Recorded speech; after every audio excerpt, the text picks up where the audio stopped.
Corona virus کا پھیلاؤ روکنے کے لیے سعودی عرب نے پاکستان سمیت 20 ملکوں کے شہریوں پر عارضی سفری پابندی عائد کر رکھی ہے۔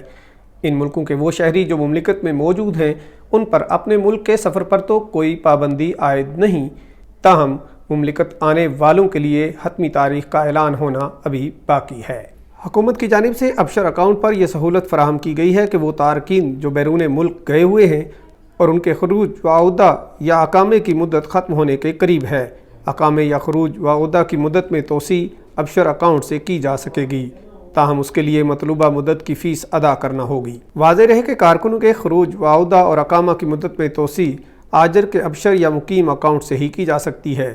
کارکن از خود اپنے ابشر اکاؤنٹ سے مدت میں توسیع کرنے کا مجاز نہیں۔ غیر ملکی اپنے اہل خانہ کے خروج و عودہ کی مدت میں توسیع ابشر اکاؤنٹ سے کرنے کا مجاز ہے، تاہم اس کے لیے لازمی ہے کہ پہلے مطلوبہ ماہ کی فیس ادا کی جائے جو 100 ریال فی ماہ ہے۔ بعد ازاں ابشر اکاؤنٹ کے ذریعے توسیع کی کارروائی مکمل کی جائے گی۔ اس خبر اور دیگر خبروں کی تفصیلات جاننے کے لیے وزٹ کیجیے ہماری ویب سائٹ urdunews.com۔